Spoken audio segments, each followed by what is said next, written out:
Battle cat, battle cat, battle cat, battle cat, battle cat, old battle cat, battle cat, battle cat, battle cat. As you can tell, this video is my years later review of the Okuma Battle Cat. Now, to be transparent with you guys, I want to let you know where I got these battle cats from. Now, several of these battle cats I bought myself with my own money. One of them, my oldest battle cat, I traded for.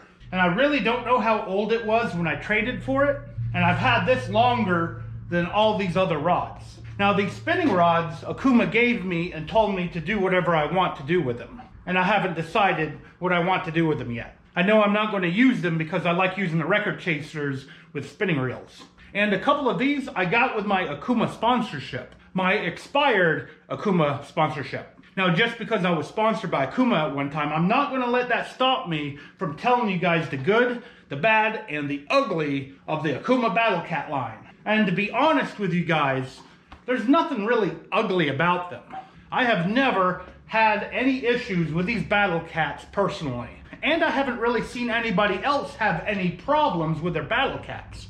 I have people all the time tell me that they love the battle cats that they bought because of my videos. So it's not really a bad rod. So let me show you some of the minor issues of these rods. Now, like I said earlier, this is my absolute oldest battle cat.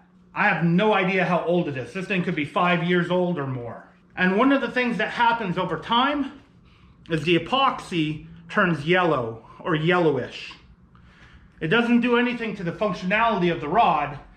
It just makes it not white anymore. And you can see even my newer rods have a little bit of a yellow tint on them already. So you could call it a sign of the age of the rod. And I don't think there's any way you can stop the sun from doing that to the epoxy. I do keep my rods indoors, so anyone that keeps the rods outdoors all the time will probably get a lot more yellowing a lot quicker on these rods. But like I said, it doesn't do anything to the functionality. The eyes, you know, they're still on there, super solid. So all it is a cosmetic issue. Now, the next minor issue is the cork. Now, this is top tier cork. And as you can see, it does look like it's getting old. This reminds me of some fishing rods that a buddy of mine has. It has cork that looks like this in rods that are 50 years old. And a way to combat this is to put cork oil on it, which I'm not doing. So eventually, all of these will end up looking like this after a few more years. Now, there's no real chips out of this or anything. Some of the damage I created because I take really good care of my rods. Like this cut, I actually did that cut right there on accident. Now, another way you can take care of this cork handle is to put baseball tape on it and just cover it up. It's still solid, no cracking, it's not moving or anything. What do you guys think? A cork rod handle that has never had oil on it? Leave a comment below. Now, there's one more thing I saw someone say about these rods that's kind of on the negative side, and I do agree with them. Catfish Dave has an 8-foot battle cat, and I am the one that sold him that battle cat. I was wanting to convert to 7.5 footers for my boat, and I needed a little money at the time, so I sold it to Catfish Dave. And he caught a 45-pound flathead with that 8-foot Okuma Battle Cat. And that fish and rod really worked him. It caused him to have a sore back, which I kind of agree. These are heavy rods. And when you have an 8-foot heavy rod and a big fish on the other end of the line, it will work you and tire you out. And these rods are really good at bending easily at the tip. And then it kind of stops right about here. And the rest of it is just very strong backbone. Take a look at this quick clip of me fighting a smaller flathead with one of these rods. We just went right next to the dam in some deeper water and got a fish on. He barely grabbed it. It was just barely moving, and I reeled down and there's the fish. It may be a flathead. Yeah, I think it's a flathead. It's been a really slow night, and I think it's because the water's 80 degrees. This is a nice one.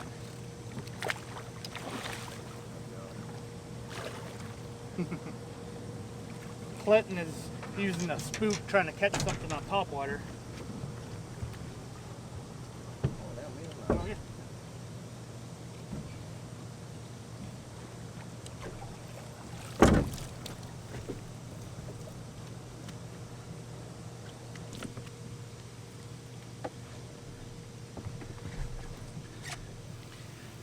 And what's funny, this is yet another frozen bait flathead on a skipjack head that's probably been in this water for, I don't know, 2 hours, 3 hours. I can't believe I just got another frozen bait flathead. I guess the way I freeze bait actually works. Nice flathead. I'm gonna put this guy back in the water. Let him go, let him grow.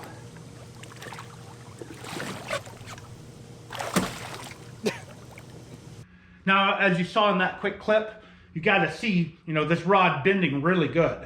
Get to see where the backbone starts, and you get to see the crazy flexible tip of this rod.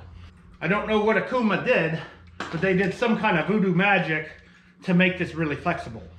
But like I said earlier, I agree with Catfish Dave. A heavy rod can work your back. Now, they don't make any medium heavy Okuma Battle Cats, and I don't really think they could. Just the way they've made this rod, it's better as a heavy. Literally a quarter of it is medium heavy. So if you wanted a medium heavy rod that is almost similar to this one, you'd have to get a Team Catfish rod. And I'm sure there's other brands out there that I can't think of right now. Now, as you can see on these spinning rods,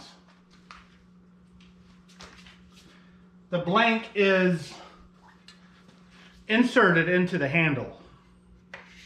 A very unique setup. And I will say it's really, really difficult for me to take these rods apart because I put them together and I've left them that way. And over time, it just gets harder and harder to pull them apart. If you do pull them apart a lot, you can store them in smaller spaces. Now, sometimes the eyes do get misaligned, and I have to move it a little bit to get it back in alignment. That happens to most two-piece rods. Let's see which one's the newer one. I think this is the newer one. You can see that handle looks beautiful. And this one, I don't know, maybe it's a year old. And you can see the epoxy, just barely tinted yellow. So I have no real complaints about these rods. I really do like them. Never had any issues with the eyes. I don't use braid with these, so the braid can't cut down the eye, which eventually it would. Even on this type of eye, braid would rub a line through it eventually. It would take longer for braid to do that in comparison to a rod that has inserts. These have been very, very good rods for me. I've caught a lot of big fish off of them, a lot of small fish. However, I've not caught anything over 50 pounds with these yet, so hopefully someday I will. Now, the reel that I have paired with all of these is the Okuma Classic Pro XP302LA. The Okuma Classic CLX has bushings in it. These have bearings.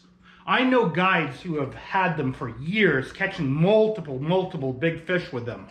And they just keep going. And I'm hoping that the Classic Pro is the same. None of my Pros are having issues. And as you can see here, I've got a bunch of Classic Pros right here, 6 of them. And I have 2 more on my 2 12-foot longitude rods. So I guess I will find out how long these last. Some of mine are up to 2 years old. But yeah, there's really nothing else I can say about these rods. I mean, they're good fishing rods. I know some people say you can use any rod to catch a big fish. I'm not going to deny that fact. It's just some rods are designed differently than others. And I will go as far to say that some rods are better than others. A buddy of mine had several rods that he bought from Walmart that were catfish rods that literally broke on the first fish. I'm not going to mention the brand of those rods because I see people talking about them all the time, catching big fish with them, so maybe the issues they had are corrected. But I've never heard of a big fish breaking a Battle Cat. And this rod, it's not cheap, but it's not expensive either. A St. Croix's catfish rod is like $200. You're looking at around $100 for this rod. And you have to give the Okuma engineers credit. They have designed something really unique here. Got a cork handle, EVA foam grip. It's a plastic reel seat, but it does have metal bands to hold the reel on. I've said it before in past videos, I've never heard of a plastic reel seat failing. It's got a unique way of coming apart into two pieces. Stainless steel eyes, very strong backbone, and voodoo magic tip. Now I do plan on getting other brands' catfish rods and giving you guys the initial thoughts on them, and then take them fishing. Any of you that's been watching my channel for a while have seen me caught quite a few fish off of these rods already. So I'm going to try to get some other brand rods to fish with. I've actually got a medium heavy Team Catfish rod coming in, so I can compare it to all the heavy rods that I own, which would be the Catfish Pro rod and these Okuma Battle Cats, and other rods that I buy in the future. Now, if you like this video and like me doing Tackle Tuesday videos, please hit that thumbs up and leave a comment below of what you'd like to see me review next or talk about. I do have more stuff planned in the future, but if you guys really do like me doing this, I will definitely do more than what I've planned. Thank you guys for watching my video, and I really hope to see you next time.